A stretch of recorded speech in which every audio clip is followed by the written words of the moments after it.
as we take you live now to the Hudson Institute in Washington, D.C. for a discussion about the Trump administration's Iran policy. Our esteemed panel. All the way to the left is my colleague here at Hudson Institute, Michael Duran. Jay Solomon, author, journalist, also a fellow at the Washington Institute. To his right, another colleague, Rebecca Heinrichs, here at Hudson Institute. And to my left is my friend and colleague, Ray Takei, joining us from the Council on Foreign Relations. So the subject of our panel is maximum pressure. It's the Trump administration's Iran policy. Which way is it leading? Is it leading to, as many people fear, conflict? Or is it leading to renegotiation of the Joint Comprehensive Plan of Action, or something else entirely? And I think that we'll get much clearer answers after the next hour and a half with our panel. I'm going to ask my colleague, Michael Duran, to start us off this afternoon. Thank you, Mike. Thanks, Lee. I think maybe what I'll do is just sort of set the scene, if that's all right with you. We had, everyone knows, a year ago in May, President Trump renounced the JCPOA and reimposed the sanctions on the Iranians. And then this April, he intensified the sanctions by denying waivers to many of the countries who had been given waivers even after he renounced the JCPOA. In addition, he designated the Revolutionary Guard Corps as a terrorist organization. And then at the beginning of May, the administration took another step, and that is that it did not issue a waiver for one of the seven.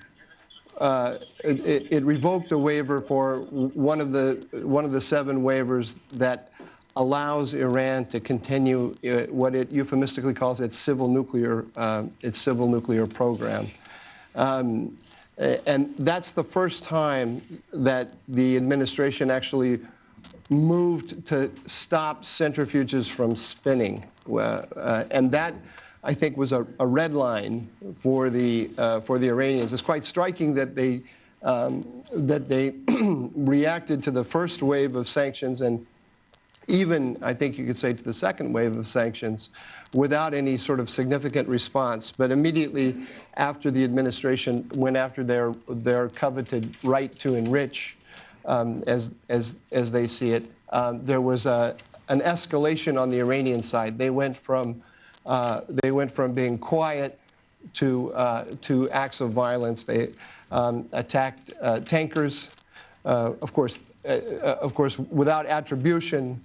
They attacked tankers from Norway, Saudi Arabia, and the UAE, and they also attacked a pipeline, a Saudi pipeline. Of course, it was the Houthis who attacked the Saudi pipeline, but you can see the hidden hand of the Iranians behind it.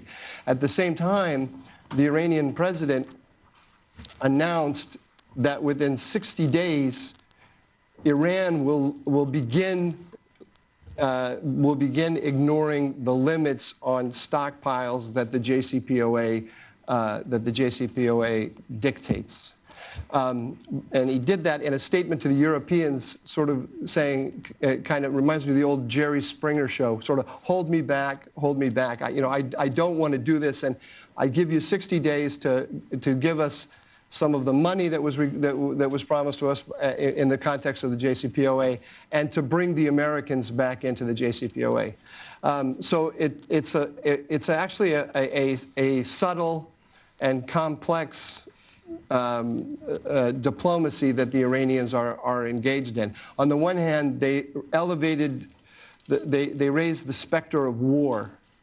At the same time, knowing full well that the Europeans and, of course, large number of Democrats, significant segment of the American press, regard the Iranians as the injured party in this conflict with the Trump administration. So they raised the specter of war, but said, here's the diplomatic path back. Now, the 60-day deadline is interesting because Secretary Pompeo, when he revoked one of the 7 waivers for the civil nuclear program, shortened the length of the waiver for the other 6 waivers, and that length is now 90 days.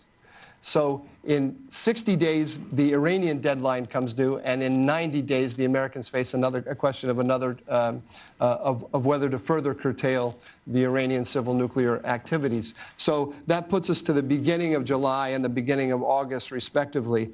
And I think we're going to see a gradual increase in pressure leading up to that date. And we will either then have a significant confrontation between the United States and the Iranians, or we'll have some form of negotiations. My guess is, and I will leave my comments to this, my guess is that we'll probably see negotiations. And that's because I think President Trump, this is just my reading of President Trump and the politics of the whole situation. President Trump campaigned on a peace and prosperity platform. He wants to go into the elections in 2020 being able to say that he delivered on peace and prosperity, and a significant increase in tensions with the Iranians doesn't work to his advantage in that regard. And I think the Iranians know this, and that's why they raised the specter of war. From the Iranian point of view, they don't want war either. They want to stop the ratcheting up of the sanctions by the Americans, and as a kind of I think a sign of what's happening behind the scenes. You may have seen in the Wall Street Journal today, it was reported that Secretary Pompeo decided not to impose a new round of a new set of sanctions that were in the pipeline on Iranian petrochemical on the Iranian petrochemical industry. So if you look at it if you look at it from one point of view, the Iranians raised the specter of war. They attacked assets of our allies, and we kind of backed down a little bit. Of course, the sanctions pressure is still working, and that's what Trump has. That's what he has. That's how he can argue that he's carrying out a very tough policy, because the sanctions pressure is still there, and it's significant, and it's hurting the Iranians considerably. But the Iranians also see that they now have developed leverage over the Americans. So there's going to be a lot of dancing. We're already seeing it. There's every day a new report about somebody traveling to Tehran, a high-ranking German diplomat, an Omani diplomat, and so on. There's so many people going back and forth, talking to the Americans and talking to the Iranians. It's hard to believe that messages aren't already being sent back and forth, but it's difficult for anyone from the outside, I think, to identify the clear channel in which those messages are being sent and exactly what those messages are. And with that, I'll stop. Mike, that's great. Thank you. I think one of the things I'm going to want to ask you later when we come back around for a more open-ended conversation is why wouldn't the Iranians employ both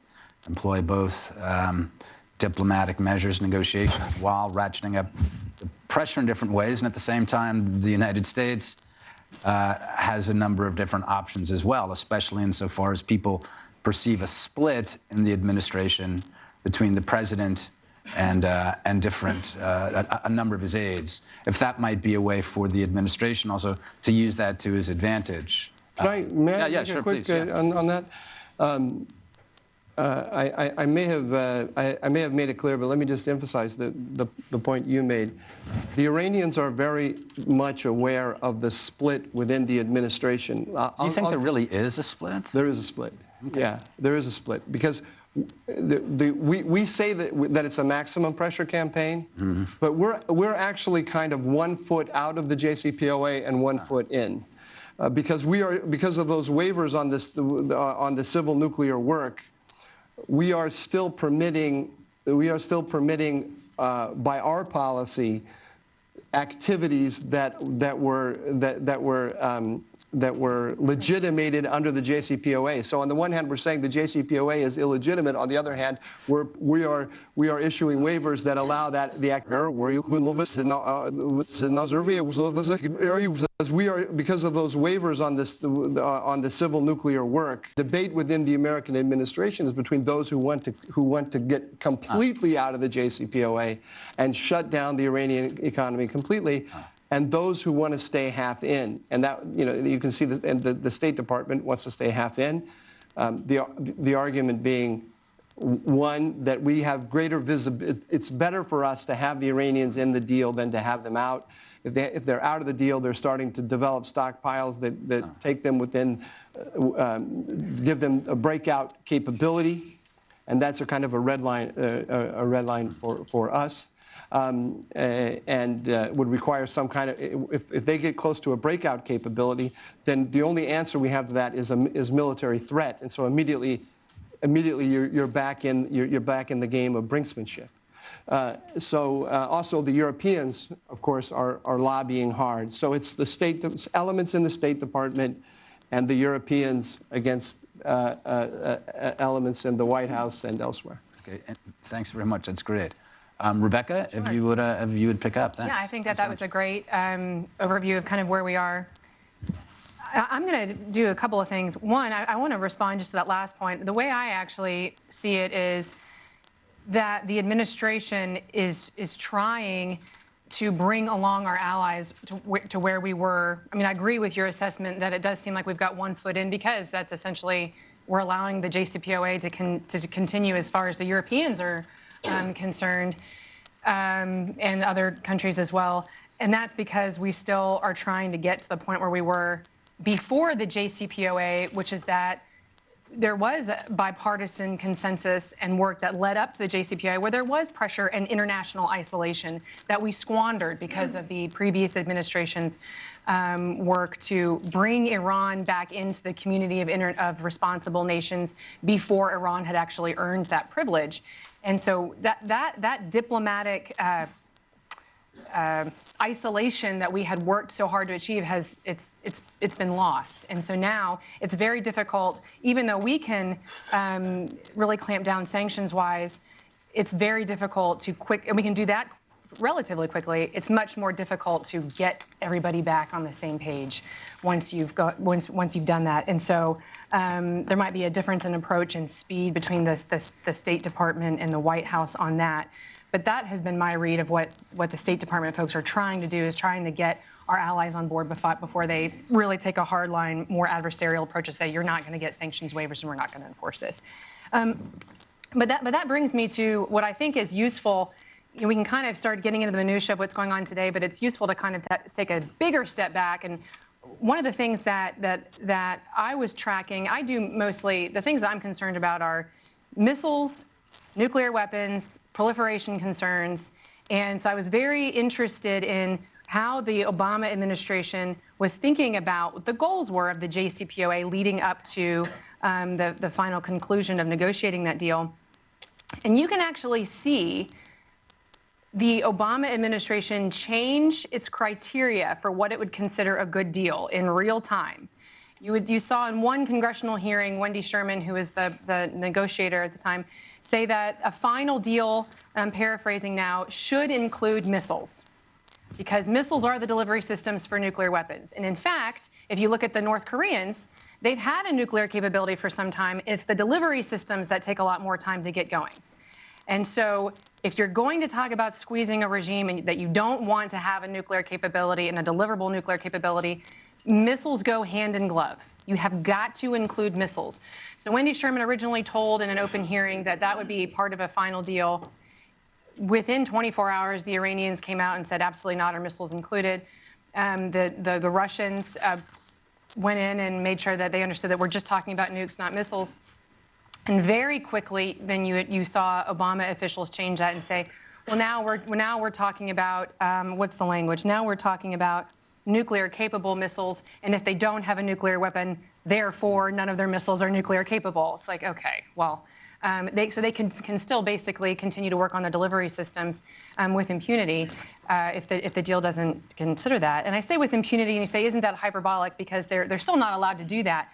If you go back and if you look at the change in the UN Security Council resolutions before the deal and then the one that replaced it, UN Security Council Resolution 2231, the one that we're living under now, it diluted the language on missiles to the point where now it says that the Iranians, that we call upon the Iranians not to be testing missiles.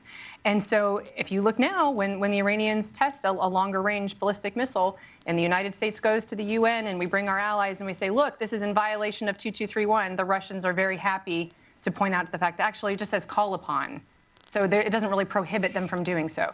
So you can see just what the administration is now trying to do. It's not just singularly focused on just the nuclear component. It's trying to, at the very least, not enable the program to continue by starving it of its funds. That's what these sanctions are covering. It's where, people say it's unrealistic to require the regime to stop these 12 things that Secretary Pompeo laid out for what would be necessary to conclude that the regime is now acting like a responsible country.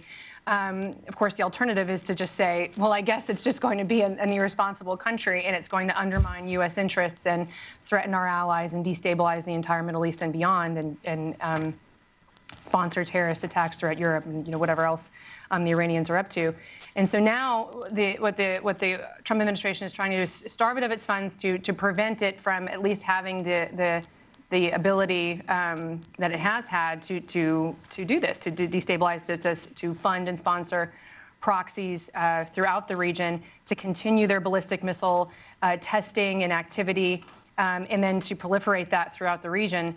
And I mean, it's not even just missiles, but that's the main thing that I've been kind of watching and tracking to see what the Iranians feel free to do and have the ability to do. So as far as I'm concerned, kind of where we are, so is it working? Well, at least we're not pouring money into the Iranian regime, and so their funds have been limited. It is hurting the regime. I think Mike is exactly right. There's still more that we can do. We're still holding back because, in my estimation, we're still trying to get the international support from our allies to try to really put the hurt on the regime. And I think that there are some that are persuaded that there still is merit, that we do have some transparency into the nuclear component of their nuclear missile program that we wouldn't otherwise have. But I would just echo something that some in the Trump administration has said, which is it's essentially nuclear blackmail that we're living under, for the Iranians to continue to say, listen, if the deal doesn't get to continue, then we're going to go back up to enriching at higher levels, and so it's unacceptable. So I would say that I'm mostly satisfied with the pressure campaign against Iran, but I also think that again, just sort of kind of zoom out a little bit more, Mike talked about just the political environment, how the president's not going to go into this election because he has this peace and prosperity sort of platform. I would also say, too, this administration has been very determined to make a shift to great power competition and to try to disentangle, to the extent that we can, from problems in the Middle East and just in terms of tying up our military resources. And I would just point out that we withdrew these Patriot anti-missile systems from the CENTCOM region, and now they're back in there because of what the Iranians are doing. And that's just one small example. It's not the biggest strain on the U.S. military, but it does point to a continued problem that we have. There's only so many resources, and although President Trump likes to point out that he has increased the defense budget significantly, it isn't anywhere near what it needs to be if we really are going to deter and defend against great power countries like China and Russia. So I think that's an important context as we think about how we handle rogue regimes like the Iranians. That's great. Thanks, Rebecca. I mean, I mean, among many points, something that really stuck out for me is when you're talking about nuclear blackmail. So the name of the panel is maximum pressure.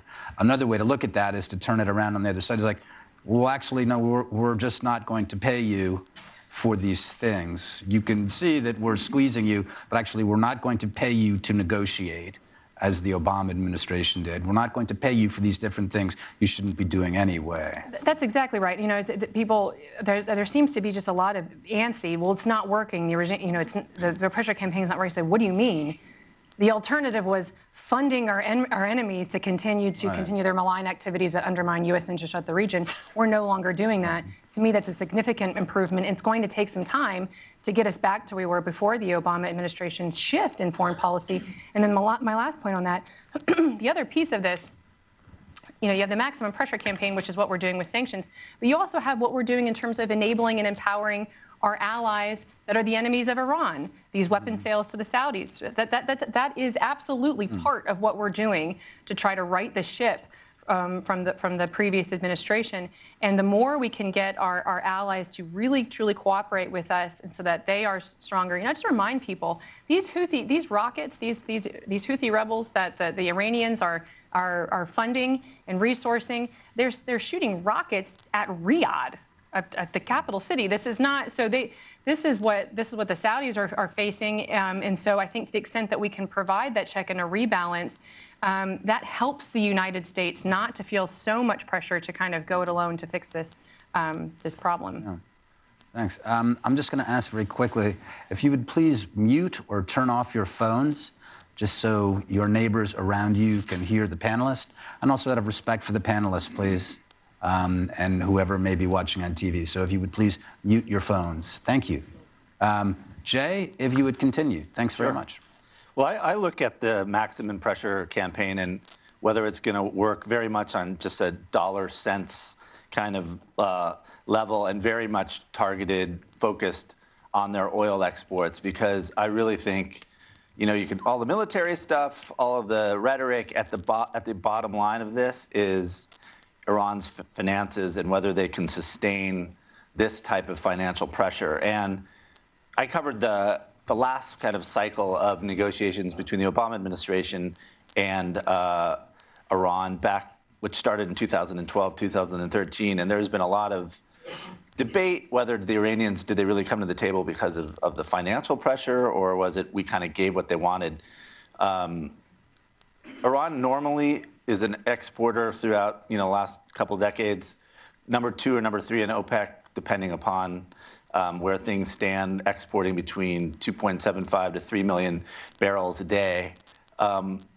Figures came out like last week or 2 weeks ago that said they're already down to 500,000 barrels a day, and that is a huge shock for a country like Iran, which gets about 60% of its operating budget from oil sales. And during the last cycle of this, I was in Iran in 2014 doing interviews for my book, and I interviewed a really senior official in the central bank of Iran, and he almost sounded like he had seen a ghost at that point, because Rouhani's people had been out of office. This particular official had been an academic.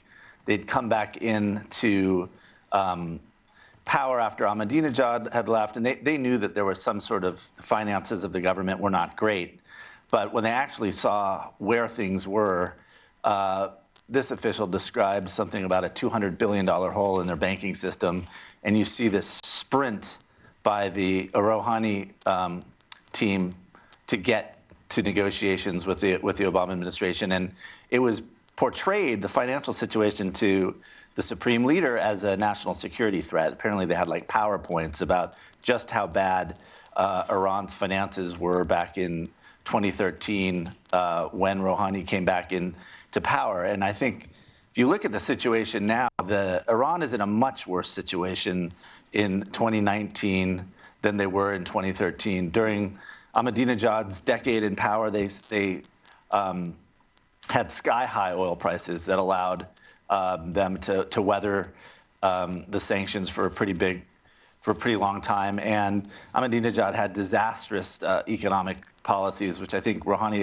has shorn up. But despite that, the last year you've seen the currency drop by about 2/3 of its value, which suggests, we don't have, I think, a very good sense of Iran's reserves, where they really stand. But if your currency is falling by 2/3 before President Trump pulled the oil waivers, you can see how much pressure there is internally on that account. And I think my read on the Iranian policy was that they were being coached by Obama administration officials, European officials, to just wait out Trump.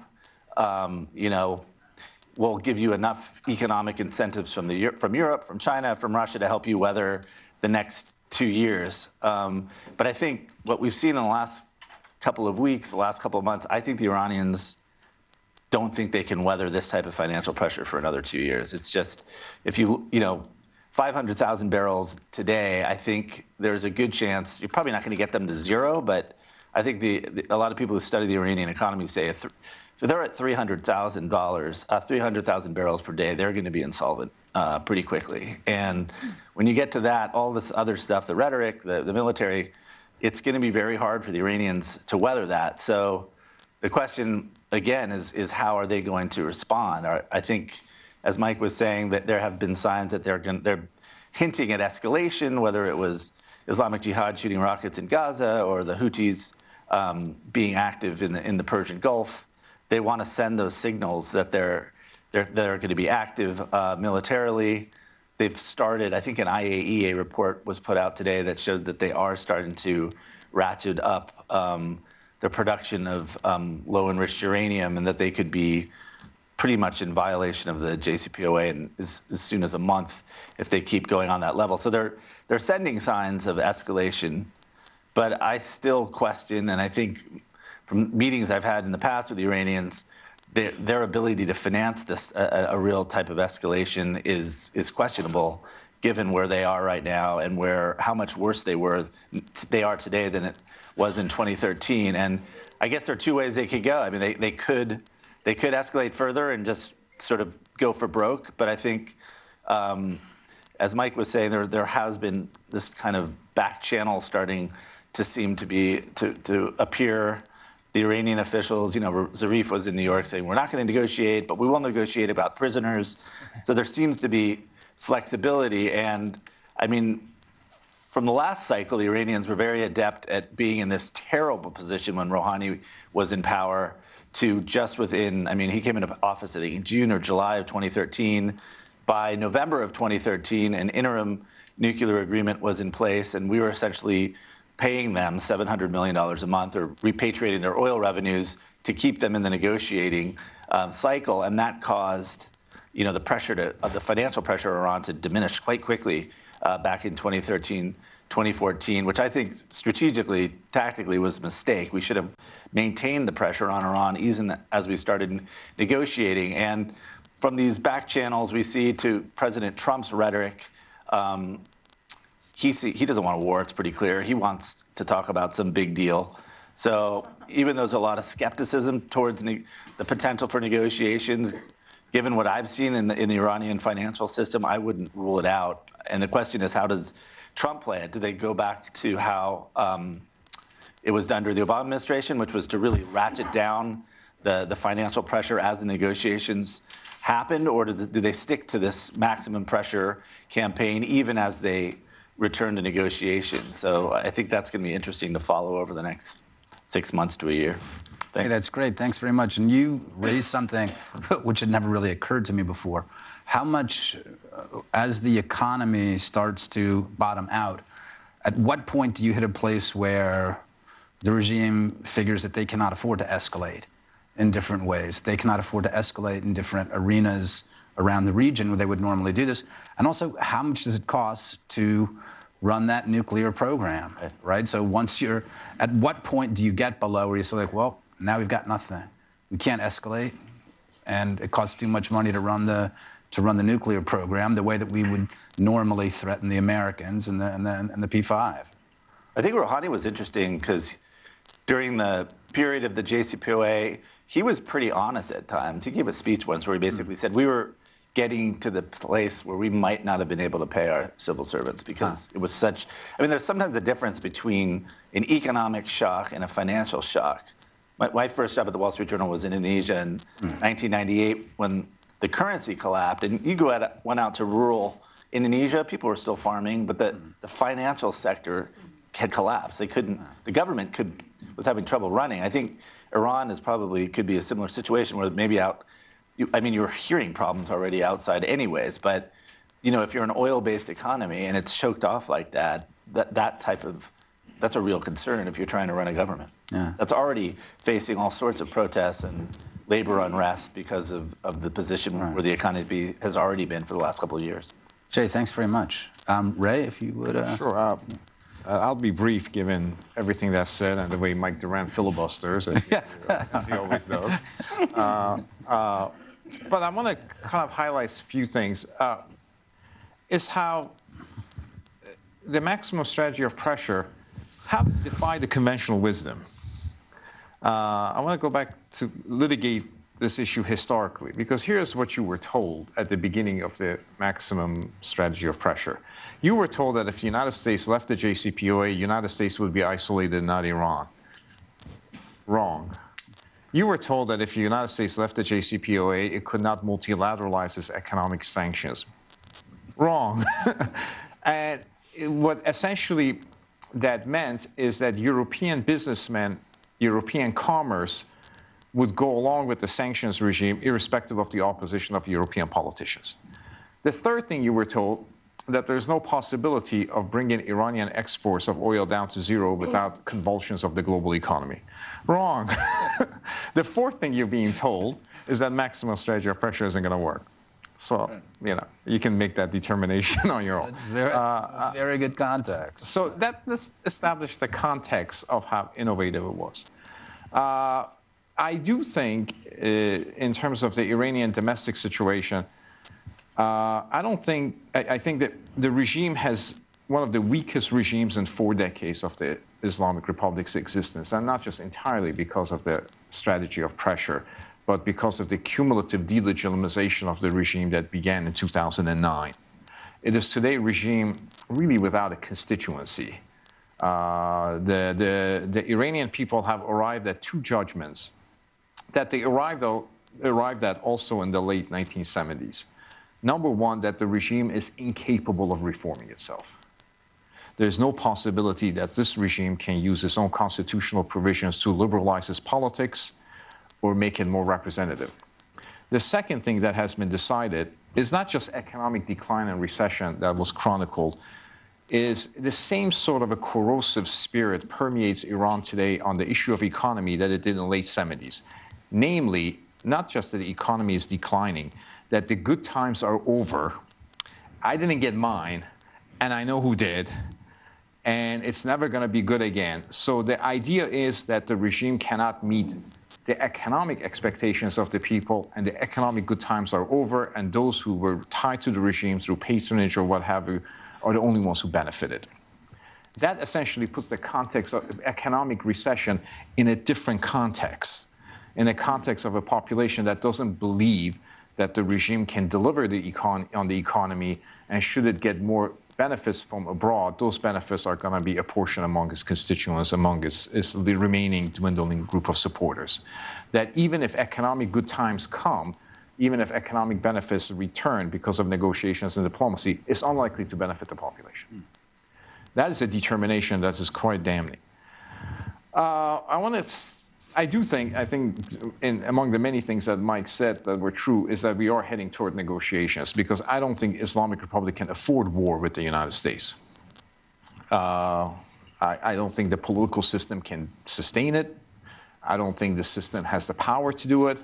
But I do think Iranians have perfected a strategy of asymmetrical conflict where they get Houthis and Arab Sunnis to attack various allied installations, the Saudi oil and maybe others.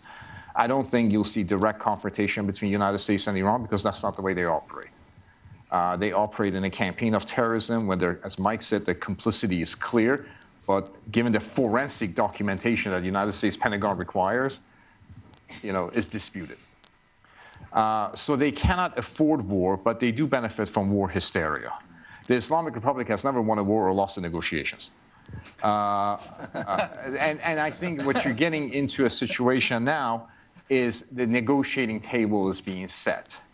And I think we are heading inexplicably in that direction. This being the era that we live in, these are not secret talks. Everybody says, oh, we're passing on messages to Iraqis. Jamal Zarif said, I'm passing on messages back. I mean, this is the most transparent secret diplomacy in history. They're not hiding in Oman. They're hiding in plain sight. The question is, when we get to the table, what happens to Pompeo parameters of May 2018? I believe May 17 was the speech. Secretary Pompeo's speech in May 17, I believe, 2018, is one of the most important speeches by Secretary of State on Iran. And I think people should really look at it. Because I don't know if he knew that's what he did. Since 2005, the United States approach toward Iran from second term of the Bush administration through Obama administration was predicated on Condi Rice's conceptual innovation. Her conceptual innovation was you can segregate the nuclear issue from all other areas of concern, and you can address it, even make concessions about it, even though you remain concerned about Iran human rights practices, regional subversion, terrorism, or a category of misbehavior that had come together to be coupled under the rubric malign activities. In essence, what she was arguing is let's deal with the nuclear issue with whatever concessions that requires, irrespective of other malign issues. So she had practiced, I guess in Cold War terms, you would call delinkage. And what Pompeo did in that speech, he established a linkage between all those things. And he said that Iranian behavior has to improve on issues of terrorism, has to issue on regional aggression, and so forth. And he established nuclear parameters, which were zero enrichment, as opposed to one-year breakout. One-year breakout is a completely fraudulent term invented by John Kerry. It has no particular scientific application. What the hell does that mean? The question is, once we get to the table, what happens to the Pompeo parameters? If history is the judge, they're going to go out the door. And I think that's going to be the test of the administration's ability. The administration has two challenges ahead of it, and we'll see how it meets those challenges. Number one, to continue maximum strategy of pressure under maximum time of hysteria, when everybody's saying, you're going to war, when war is not in the offing. How can it maintain a maximum strategy of pressure if it's being pressured by the Europeans, by congressional Democrats, by other people saying, you're going to war, you're going to war, you're going to war? So far, that jury is out, and perhaps you begin to see some retreat with the petrochemical sanctions that Mike talked about. The second challenge that it has is even a bigger challenge, is if it manages to catch the car, right, and get into negotiations with Iranians. Can it sustain its parameters, on nuclear parameters of being zero enrichment, on the idea of missiles have to be included, on the idea of that regional subversion has to be part of the solution, on the notion that you cannot grant economic dividends for a country that is still you identified as the greatest sponsor of terrorism. Those are the two challenges that the administration has in front of it. I don't know how it's going to meet those challenges, but ultimately the Trump administration's record on Iran will be decided by those two factors as opposed to everything else that went before. To be fair, the record of the United States dealing diplomatically with Iran since 1979 has been a sorry one. It's been a bipartisan failure. So the Trump administration has before it the challenge of differentiating itself from all its predecessors or joining that long gray line of Americans conceding to the Iranians. How that remains to be seen. That's the challenge in front of them. I'll stop there. Ray, that's fantastic. That's great. And I can see, I'm looking across, and I think that Mike Doran is dying to agree with you. He is? I don't know. It looked like that. It looked like he was, if he doesn't have something to say, I want to come back at a certain point. But Rebecca wants to say something. Yeah, if I could just say, I wanted to just touch on the breakout time. Yeah. One thing that people forget, too, is President Obama said himself, you're trying to figure out, is it a good deal or not? Okay, because President Obama said it's either going to be that no deal was better than a good deal, which he never meant it, but he was right. And President Trump has now multiple times walked away in the case of the North Koreans from bad deals, and he's happy with no deal versus a bad deal. And so I think that's the approach we should take, of course, with the Iranians. We're in a much better position if we continue the current course with no deal than we would be sacrificing pressure for the sake of some kind of new deal.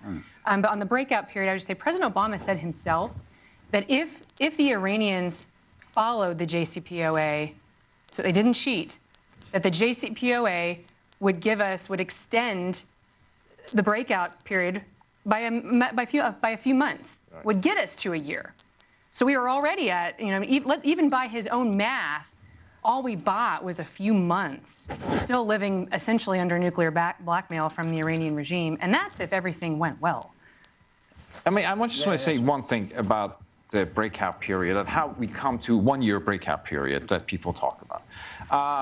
Prior to that innovation in 2013, the United States policy was that Iran nuclear program, the size of that nuclear program is going to be determined by something we call national needs. What need does this country have for a nuclear program? And the answer is 0. So, given the fact that it has no need for nuclear energy, as a face-saving measure, you give them a small cascade of centrifuges. That was what they had settled on. John Kerry wanted to get rid of that, so he came up with the idea of a 1-year breakout period. That means the nuclear program can expand as long as there's enough enriched uranium for 1 year away from having sufficient high enriched uranium for nuclear production. So the 1-year breakout program is actually negation of a far stricter standards that U.S. governments had applied before. But if you want to get out from under that standard, you come up with something that sounds pretty good. We're keeping it 1 year away. But the concessions that you have made on proliferation terms, Rebecca knows better than I do, are quite dramatic. It's incredibly dramatic. You're essentially now saying you've just communicated that as long as you persist long enough that the United States, breaking all of the standards for non-proliferation standards, if you persist long enough, the United States is now going to reward you for your constant violations. It's a terrible proliferation concern. And now you'll hear the same people arguing in favor of the Iran deal express shock and dismay that the Saudis are now considering having this civil nuclear program. Well, this is something that those of us who were completely against the JCPOA said was going to happen. If you allow this country, if you allow the Iranians to have this program in place, how and what do you say then to their arch enemies when they say we want to have at least what they have? And so you undermine the arms control regime that we even have in place to prevent proliferation. You can have 2.5 million centrifuges and still be 1 year away. You can have not just Fordo, one nuclear facility in a mountain. You can have nuclear facility in every mountain and be 1 year away from breakout period. That's very interesting. So look, so given all that, given Mike wanted to speak. No, I'm going to ask him something. I'm enjoying the brevity of his remarks. Yeah. That's his way of saying I'm yes, it's his way of telling you to cool it. One of the things, given the way that things were expanded, say, under the Obama administration, what is the nuclear program? Yes, yeah. but also the rhetoric. I mean, you're talking about the number of different things that American policymakers snuck in under the idea of a 1 year breakout time.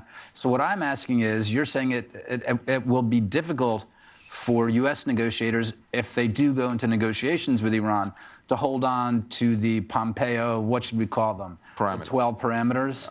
Yeah. That makes it sound like it will be difficult to hold on to that. Well, they're sensible parameters, right, which makes holding on to them very difficult in negotiations with the Iranians. In any conversation with Iranians, you're not having a conversation with Iranians. You're having in any policy toward Iran, there are multiple audiences. There's an audience, that Iranian regime and Iranian people, and they're different. There's the European audience. There's a domestic American audience, and as I think Mike was saying and Rebecca was saying, we now have, if you think about it, Dayton and confrontation, one political party is in favor of Dayton, the Democratic Party. That's been one of the most important achievements of the Obama presidency, is that essentially has removed the bipartisan consensus and has established a fractious political landscape when one party is for détente as a means of governing relations. And when you're going into these complex negotiations, complex by nuclear technology that you talked about, but which of these audiences do you want to privilege? And State Department has historically tried to privilege the allies. Tried to deal with the Europeans. I mean, tried the to Europeans, deal with, not the European Saudis allies. Or the Israelis. And other allies, other members of the JCPOA, China, Russia, and EU in itself. So you have these multiple audiences, And which you have to privilege that audience. The canard is we can have a balance between them. No, you have to privilege one over the other. So who do you privilege? If you want to privilege the Iranian people, then you apply maximum strategy of pressure. If you want to privilege some of your domestic allies, some of your allies in the region, if you want, which do you choose? And Rebecca said in the State Department, they're very concerned about allies. And that tells you which audience they seek to mollify. And not without justification either. I mean, the Europeans are an important part of this equation. They're important. Europeans are commercial partners for Iran. But you have to make some choices that are going to make some people upset. And so far, in its first 2 years, the Trump administration has made the choice that they're going to make the Europeans upset. In the last 2 years, if they go into negotiations, you may see a reversal of that proposition, I think. Interesting. I fear. Jay, how different? I mean, how different does the landscape look now? You talked about the energy receipts when you were there in 2013. And I know you have not been back to Tehran recently, certainly in the recent time period to interview people. But from the outside, what does it look like? Are there other indicators in addition to the numbers of barrels of oil sold per day or produced per day?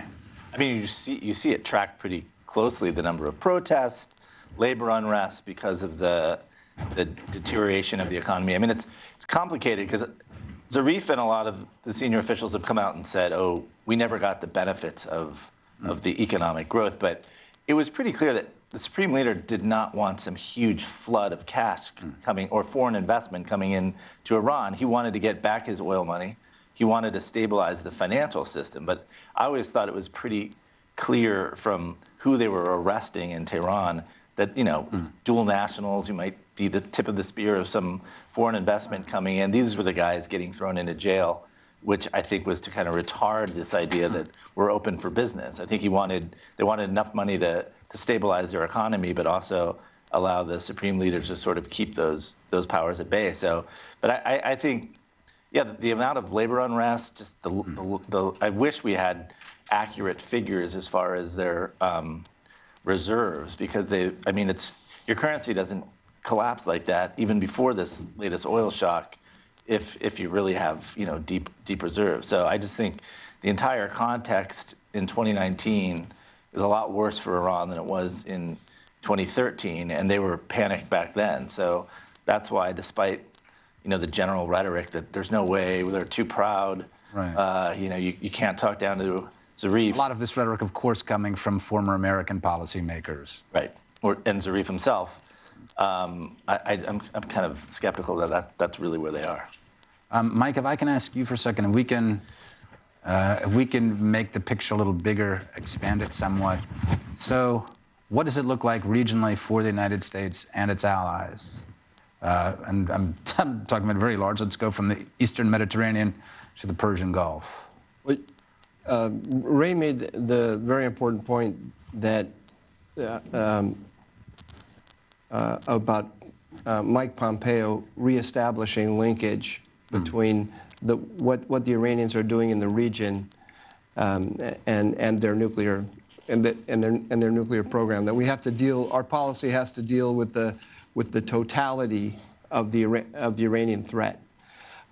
The problem that you have there is that the JCPOA was sold to the American people as a narrow arms control agreement, but it actually does combine the regional and the nuclear, and it subordinates the regional to the nuclear. Meaning, by which I mean that we gave the Iranians a pass in the region, and that has really important implications because, for one thing, while they are under enormous economic pressure, they have found ways to fund their malign activities that threaten us, despite the sanctions. For example, the popular mobilization units in Iraq are funded by the Iraqi government. which is not being sanctioned. So those popular mobilization units are armed, trained, equipped, and essentially guided by Iran, but paid for by Iraq. And they have, if you followed the news reports about the threats to U.S. soldiers, some of those threats came from those popular mobilization units. So that is one area where in the region where the Iranian assets that are a threat to us are not being affected at all by or very little by the sanctions. There's a hole, I would say, in the Trump strategy, because the Trump strategy rhetorically is rollback, but the major instrument for rolling back Iranian power are the sanctions that we have reimposed within the context of the nuclear debate. The only areas where they're really being challenged on the ground are in Syria and Yemen. I mean, their proxies are being challenged in Syria and Yemen. In Syria, the Israelis are challenging them, but only from the air. And in Yemen, the Saudi Emirati coalition is challenging the Houthis. In neither arena does it look like our allies, the Saudis and the Israelis, are going to actually drive the Iranians out. And now, the Israelis did, however, put the Iranians under severe pressure with the hundreds of attacks that the Israelis have carried out. But the Iranians responded by moving missiles into Iraq under the control of the popular mobilization unit, their assets in Iraq, missiles that can threaten Israel. The Israelis can't hit the Iranian assets in Iraq because we've got American forces there. So although the Trump administration has moved from the effort of the Obama administration to reach out to Iran and to turn a blind eye in the region to the advance of Iranian assets on the ground. And it has moved instead to a traditional containment policy that strengthens our traditional allies, Israel and Saudi Arabia. But in certain areas like Iraq, the old Obama framework is still there, because we are building up government institutions in Iraq that the Iranians have subverted, and our policy has yet completely Lebanon as well adjusted. as some of our Lebanon as well, because the popular mobilization units and Hezbollah are mafias. They take what they want. And so the idea that we're building up assets against them doesn't really work, because what they do is they begin to take chunks of the government so that they can siphon legitimate Lebanese money, legitimate Iraqi money, get siphoned to activities that are essentially controlled by the Iranians. That's a hole in the policy. I don't want to sound like I agree with everything that Rebecca said and that Ray said. This policy, I think that challenging Iran is a necessity of the United States in the Middle East, and I think that what the Trump administration has put in place in a very short period of time offers the best opportunity to do that. But with a counsel of perfection, you can see that there are certain areas here. If I could just say a word or two about the negotiations. I'm not sure that the Iranians can't hold out. And what holding out means, the deadline that they have in their mind is November 2020. Because of what Ray said about the Democratic Party is now, the Democratic Party, the EU, and the Iranians all want the United States to go back to the JCPOA. So if you're Khamenei and you're looking at the maximum pressure campaign the pressure campaign that the Trump administration has put in place, you're saying to yourself, well, if Joe Biden is elected in 2020, there's a very good chance he'll go right back to the JCPOA, and boom, all that money will come rushing back. So it's a question of holding out for 17, 19 months something like that. And I think this is important because I said that I think that there will probably be negotiations. The purpose of the negotiations from the Iranian point of view is to buy time to 2020. And what they will also try to do is they will try to get the Americans to pay them to negotiate like they did with the Obama administration. Hopefully, I said my best guess is that the Trump administration will want to negotiate for the reasons I said. There is always the possibility that the Trump administration will listen to what Jay said and will listen to what Ray said and say this is essentially a very weak regime. Its military threat against us is actually a bluff, and we can ratchet up the pressure more and issue revoke those waivers on the civil nuclear program and so on. I don't think that my guess is that they won't do that. But that is the debate in the administration. I want to make sure that I'm clear there, that I'm not saying it's inevitably going in one direction. Rebecca wanted to. Yeah, if I could just, one thing too that I wanted to make clear just from listening to all of us too, at least from my perspective, I don't want to leave the audience with the impression too that I don't think that this president or this administration is willing to go to war with Iran if the Iranians did miscalculate and do something really stupid, which is attack U.S. forces in the region. And that's something that I think that even though the more I think about it, it doesn't make any sense to me from thinking about the Iranian perspective why they would try to pick an open military conflict with the United States. It would have to be a miscalculation that there isn't the political will to actually engage and respond. But from everything that I've heard across the administration is that this administration, you shouldn't confuse this administration for pacifism. And it's not a bluff that we sent the carrier to the region. It's not a bluff that we sent Patriot batteries and bombers. And it's for deterrence. And that's the paradox of deterrence is that you don't want to go to war, but you're willing to do it, and so you send everything necessary there to end a military conflict on terms most favorable to yourself in the event that the enemy did act aggressively. So I know you kind of had something else you want to say, Ray, about that. Well, I'll just say one thing. I want to highlight something that Mike says, which I think is very important. The Iranian imperial enterprise in Iraq is today being financed by the Iraqis. There's a genius to the Iranian terrorism portfolio. Explain that a little bit? Well, as Mike said, their popular militia forces are being paid by the Iraqis. And so essentially the victims of terrorism are forced to pay for it. And there's another way Iran uses terrorism so brilliantly. It essentially says to the United States, given the presence of American forces in Iraq, if you accuse us of terrorism and hold us accountable, we will respond with terrorism. But there is an implicit deterrence value in that terrorism portfolio, which is so cheaply maintained. This is kind of you have to step back. There's a brilliance to it. But you have to accept the premise, and you don't, Well, we do. I know we've accepted the premise. You can step away and say, this is nonsense. Well, but everybody has accepted that premise in the United States defense establishment. Right.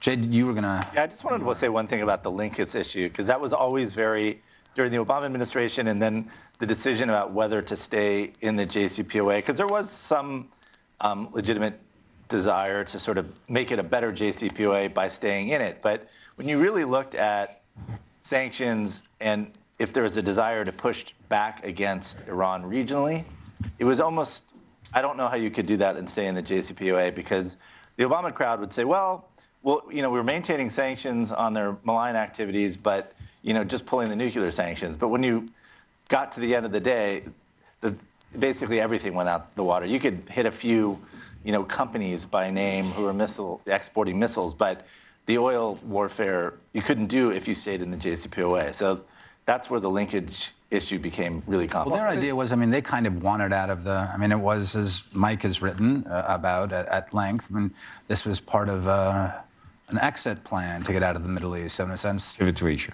Right. It wasn't a huge concern. Can I just say a quick thing about what Jay said?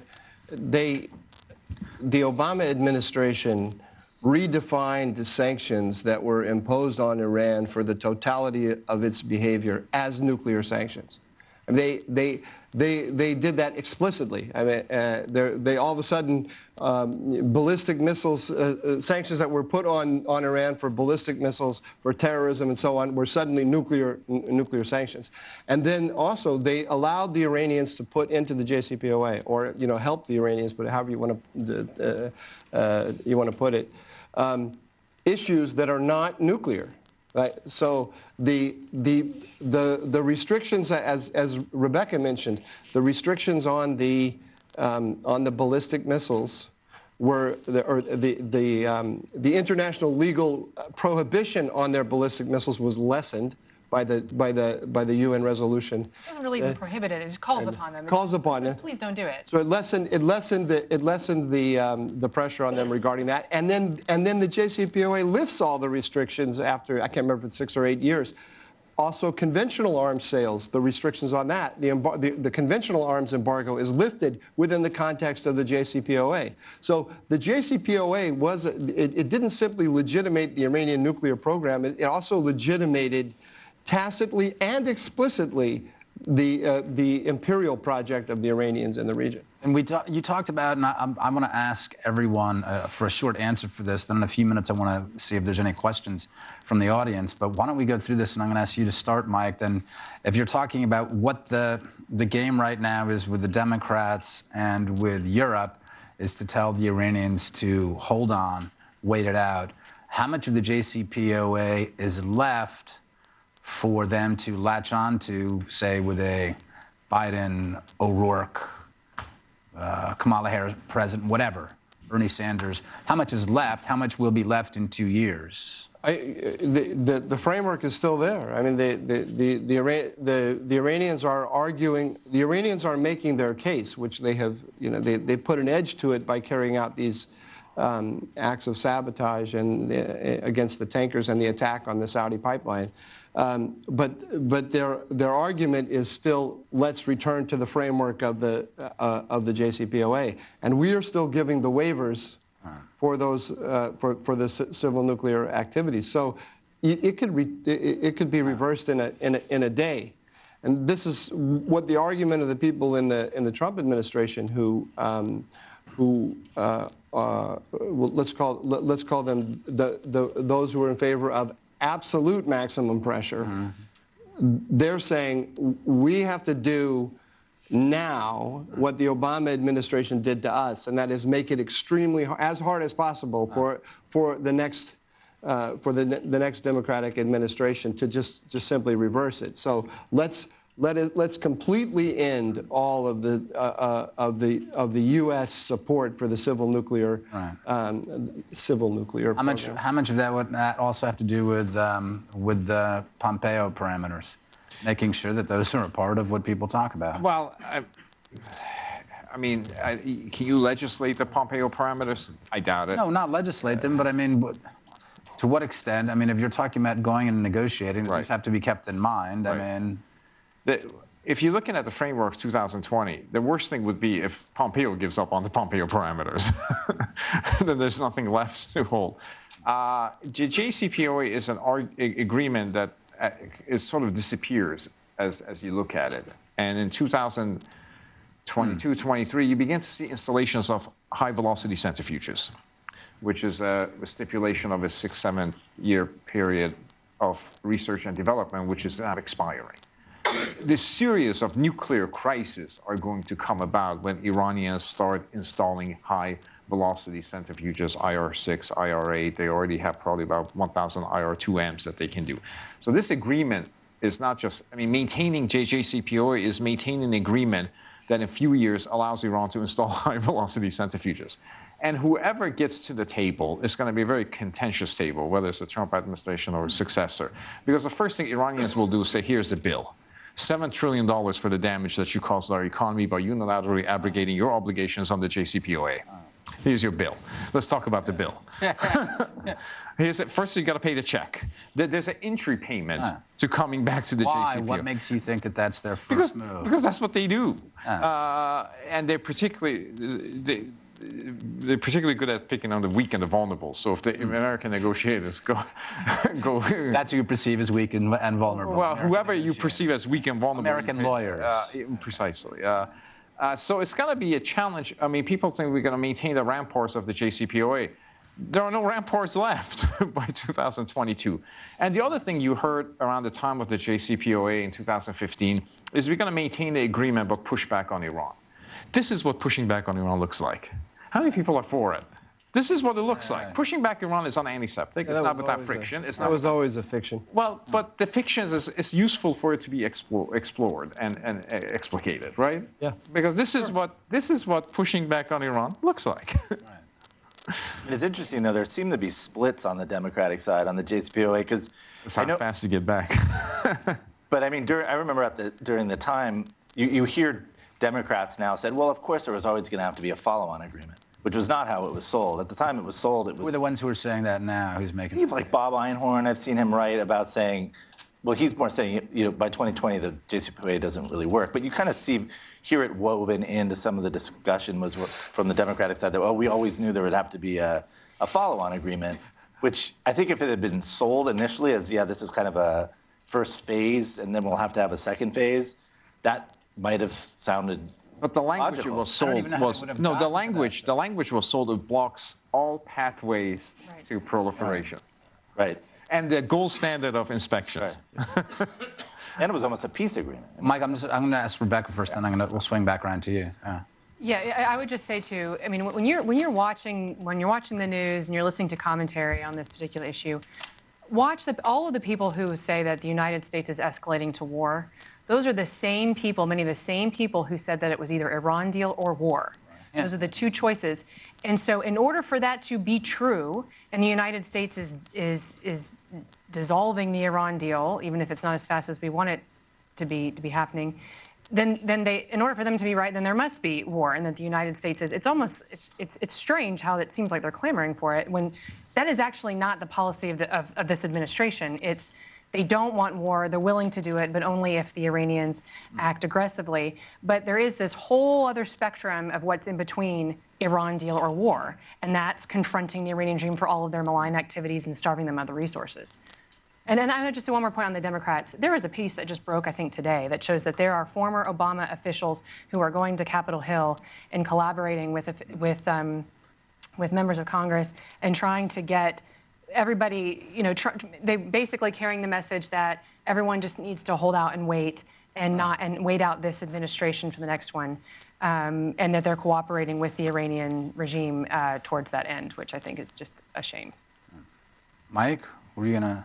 I wanted to say, well, actually now two things. So I want to say something in response to what Rebecca said, which is that it is remarkable that we have the former Obama officials openly admitting that they are coordinating with the Iranians to thwart the policy Are you of the president. surprised? I mean... Am I surprised? A little bit, actually. Yeah, I mean, I would have thought that they'd be embarrassed by that. I mean, during the Soviet era, Plowshare got a Nobel Prize for doing that.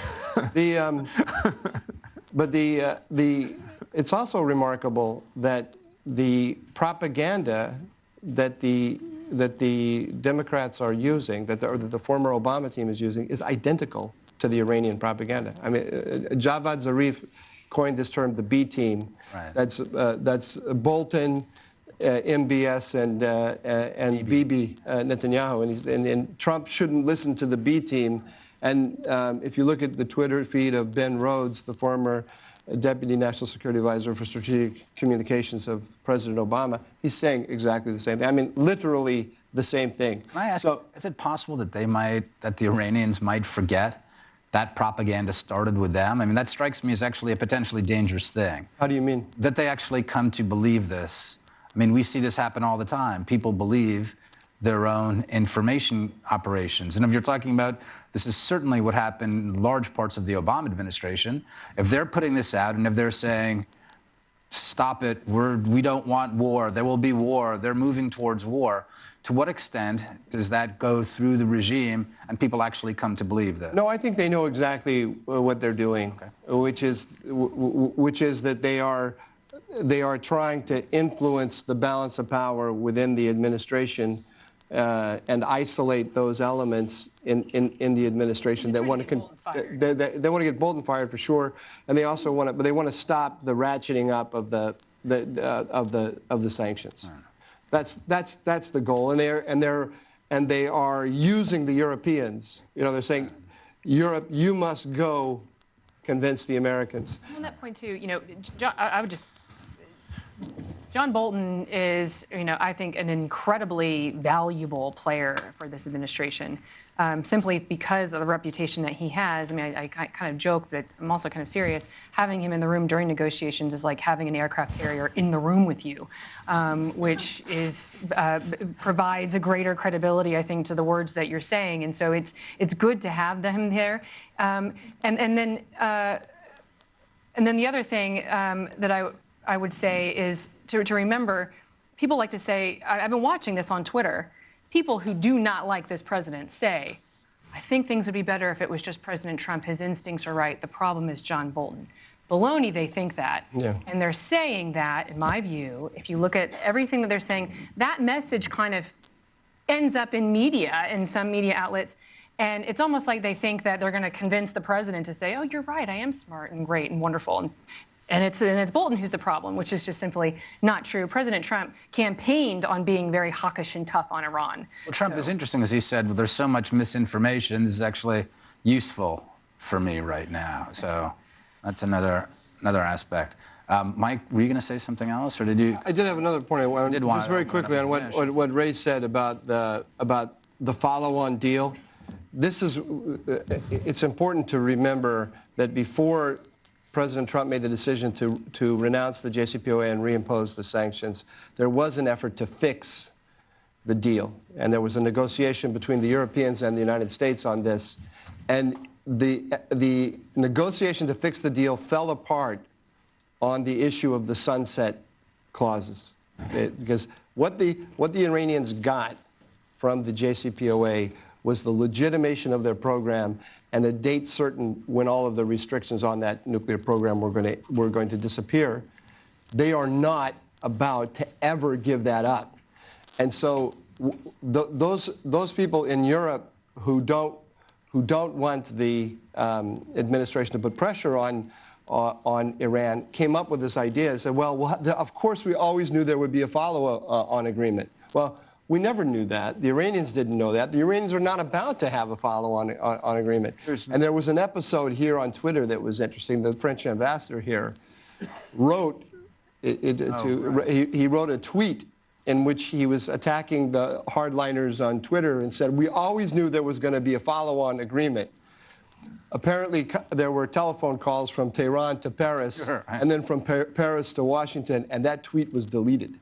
Right? So, no, we did not always know there was going to be a follow-up. Well, there's nothing in JCPOA to suggest that. I mean, in SALT 1, it was suggested in SALT 1, this is an interim agreement that will be yielded to SALT 2 and eventually to the START process. The JCPOA in the text, 150, 160 pages, there's nothing that suggests this is an interim agreement. It's not in the text. There was an interim. There was like the pre-JCPOA that actually was the interim, and then there was the JCPOA. Right. But that was in the final text. There's no indication that this is an interim agreement. Let's see if there are some questions right now from. Let's start with the gentleman in front right here. You could hold on 1 second and wait for the microphone, please. How realistic is it for the... I'm sorry, sir, would you kindly identify yourself, please? Sure. My name is Louis Morano. I'm an anthropologist, former reporter, and a few other things. Anyway, how realistic is it for the administration to support those elements of the Iranian population that would like regime change, and is anything like that in the works? Right. I'll start with that. Yeah. There's a substantial level of opposition sentiment in Iran, in my view, and there are a lot of groups and so on. I don't know if the United States government today has the capacity of making those connections the way it did during the Cold War. I don't know if that muscle still exists.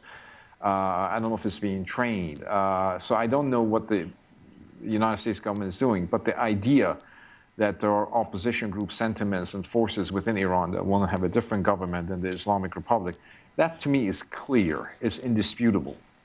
How the United States can make a connection with that group and further embolden and empower it is a critical challenge. It's a critical challenge that you can overcome if you focus on it. Wait, can I ask, why is that important for U.S. policymakers? Well, the larger point that's made in this panel today and elsewhere is sometimes you hear, and again, it began with Condi Rice, that we're after a change of behavior, not after a change of regime. This is not a regime that can behave differently. Right. So no, I guess what I mean is this: if we've spoken before about one of the Trump administration, the president is especially keen to avoid conflict, especially in the Middle East. It seems to me that if we're looking at U.S. policy in the Middle East the last 2 decades, the problem is not just conflict.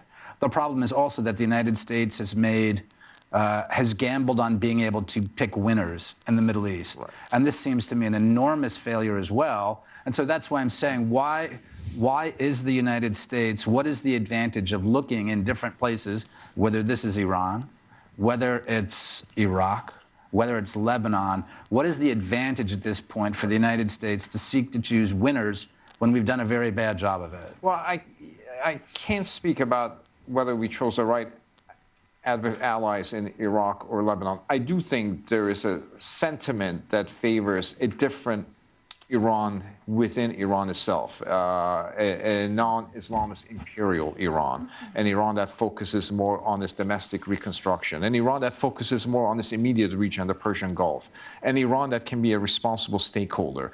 I think those sentiments exist, and they're pervasive, and they're broad. So in that particular sense, I would say to suggest that we picked the wrong category of individuals in Iraq is to learn the wrong lessons of Iraq. There are right lessons and wrong lessons about Iraq. But I do think that in this particular case, in my view, and Mike can comment on this if he wants, that we do have people, a large sentiment of the population that favors a different international orientation, different domestic political arrangement. If you look at the Iranian history in 20th century and well into 21st century, it can be summarized in a mega theme as a population seeking a more responsible and accountable government, and government resisting that responsibility and accountability. That is a history of 20th century and into 21st century. That journey remains unfulfilled on behalf of the people, and I do think the United States has an interest in it. Now, ultimately, you can make a case that internal dynamics will determine the direction of the Iranian politics and history, but that doesn't mean the United States can be a bystander. And I do think one of that you're saying does have resonance with the population, which are what I call Iraq syndrome, in a sense that we operate under this corrosive weight and shadow of Iraq, which is a war that nobody wants to own. And that has its own debilitating and draining dimensions to it, which causes us to be very concerned about a policy that essentially establishes human rights and democratic empowerment as a basis of as its fundamental pillars. That was done in the Cold War and post-Cold War period.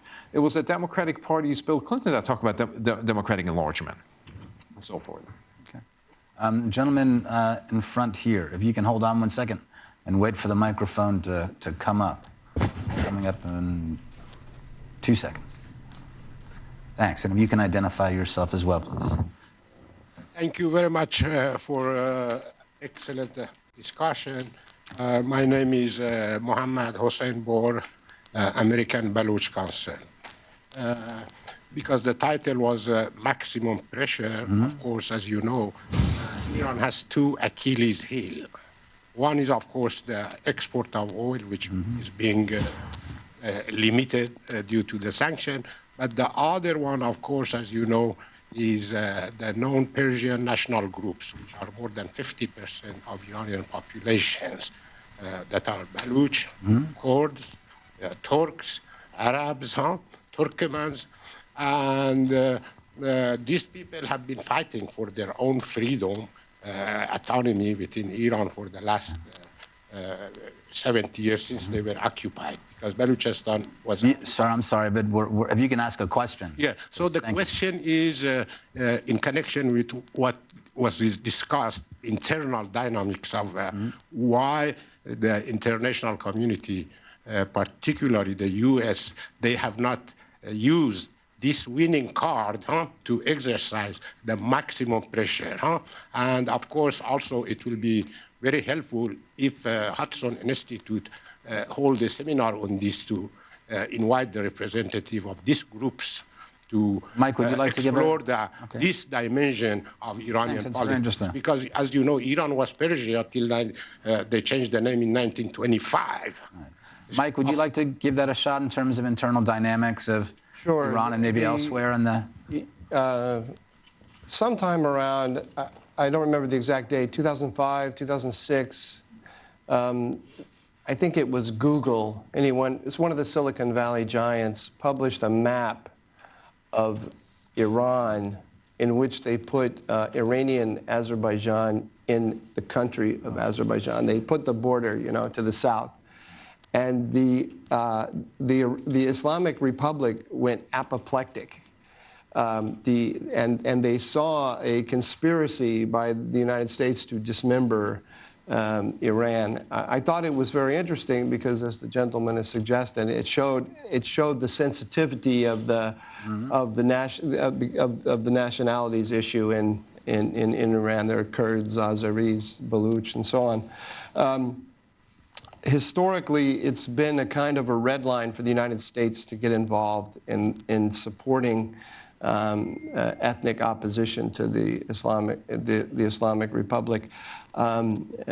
In this administration, that I don't see that changing. In fact, I think the sensitivity is going to be even perhaps greater because Donald Trump has distinguished himself in electoral terms from George W. Bush as being a president who is not going to engage in regime change. And he just said the other day in Tokyo that regime change is not on the table with regard to Iran.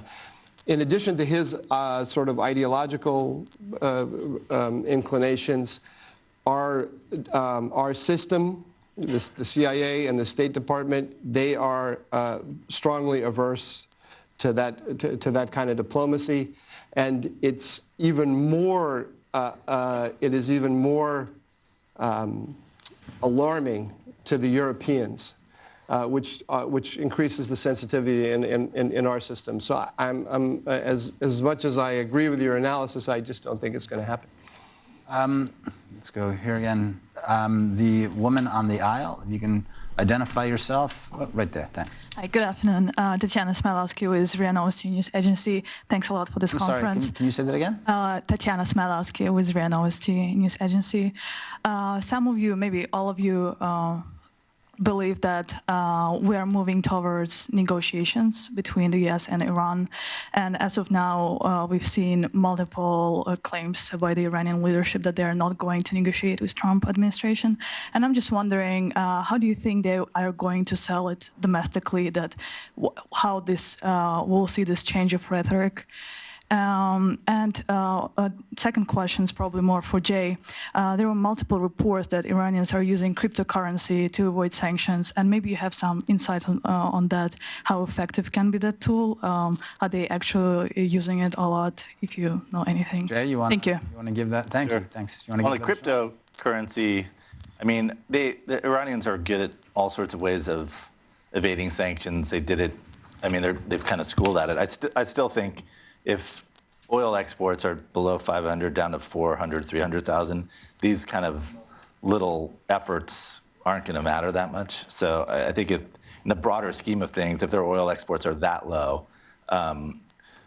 it's probably not going to help much. I think on the negotiating front, my read would be they kind of back into it some way. I mean, Zarif did come to New York and talked about, let's start up negotiations for a prisoner swap.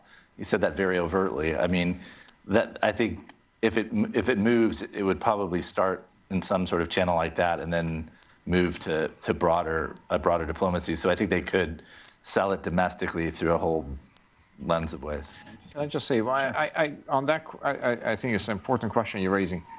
If you kind of look at the nature of Iranian rhetoric on the negotiations over the past month, from the sort of a prohibition that you alluded to, there's a subtle, almost imperceptible change of tone. President Rouhani says, well, we may be able to negotiate if pressure is relieved.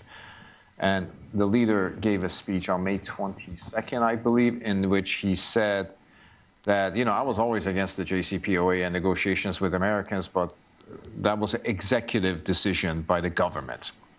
So if the government makes another executive decision that he opposes, that is an executive prerogative. So, the language is almost Orwellian in case of Iranian politics because they lie so much. So what they say yes means no, no means yes, or could mean yes means yes and no means no. But I think they're kind of, and also there's no popular backlash against negotiations. The Iranian public wants negotiations as a means of relieving pressure. There's no domestic constituency arguing against it if the regime can get its factional house in order. President Rouhani and Javad Zarif clearly want to negotiate. They never have lost the negotiations, and they're like the Golden State Warriors. Like, hey, we've been here before. We know how to win. Why are we not playing? Can I say something, too, that I think is interesting about this administration's approach and kind of where we are versus where the Obama administration was in trying to negotiate a deal? My perception was always that the Obama administration so desperately wanted a deal that our country, the United States, was at a disadvantage about the terms. The Iranians were willing to walk at that time more so than what the Obama administration was willing to walk. That was the working theory at the time. It has been proven out over and over again now that we're pulling out of the deal, and now the Iranians are desperate to hold on to, now they're trying to cling on to it, while the Trump administration is saying, you know what, I can sit here for a little longer while we ratchet up the pressure. Now the pressure is getting the Iranians back, and so they flip the tables.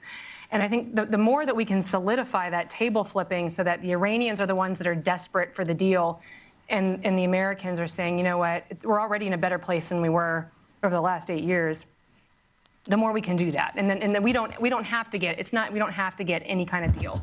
We can sit and wait until we actually have a deal that makes sense for the United States. Sorry, Lee, can I just add one more thing? Sure. The other question is, what's a negotiation? There's actually a negotiation that's already going on.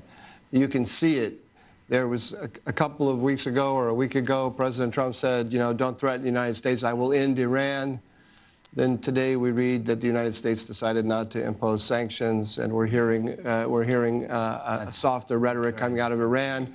I don't believe that those were just decisions that were made as the two peered at each other across thousands of miles. There were messages that were exchanged back and forth. And I suspect that if a negotiation, a more formal negotiation takes place, it will be through the mediation of the Europeans, because the Iranian goal is to make the United States accountable to the Europeans. That's what they're doing. The Iranians are putting the Europeans out front. So I suspect that they are really very much going to want the Europeans at the table. So you'll have the Americans in one room, figuratively speaking, the Iranians in another room, and the Europeans in the middle. We're running out of time here. What I'm going to do is, we can have a microphone on this side. And if you, first the gentleman in the Hawaiian shirt and the gentleman in the tie behind, if you ask your questions and if you ask them quickly, and then we'll see if we can get answers here. My name is Ami Friedman. I'm a weapons specialist. I think that the panel is suggesting that we are moving towards negotiation one way or another.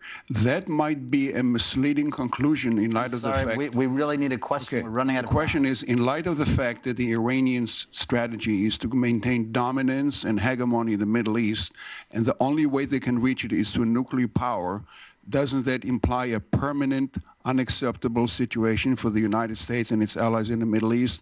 In other words, a permanent conflict leading to war, possibly? Can you pass the microphone to the gentleman right behind you? And we're going to get 2 questions out, and we'll see if we can get 2 answers out as well. Hello, my name is Salah Bayazidi. I'm representative of Komala Party and a Kurd opposition group in Washington. Okay. I have a question.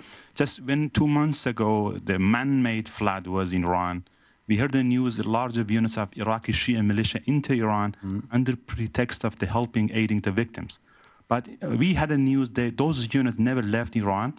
And we tracked them, and 3 weeks ago, we have evidence of the film and picture they stationed in the border between Iraq and Iranian Kurdistan. And 3 days ago, this unit opened fire on a group of locals in border. They killed 4 Kurds, confirmed, and injured many more, and unconfirmed is 14 people. Do you have any news why Iranian regime using this Iraqi Shia militia in border? Thank you. Who would like to, Rebecca, it looks like you wanted to answer the first gentleman's question.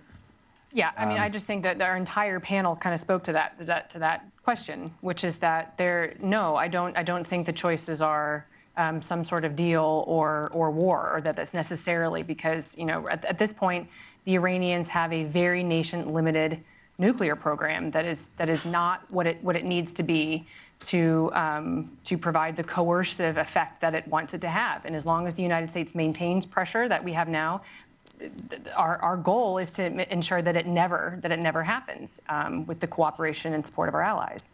I think that's an excellent closing statement because, alas, we do have to adjourn. I think that some of our panelists will continue to field questions in a casual manner. In the meantime, I wanted to thank you very much for coming. I wanted to thank C-SPAN and Hudson Institute, and above all, our excellent panelists. Thank you very much. Thank you. Oh, yes. Oh, yes.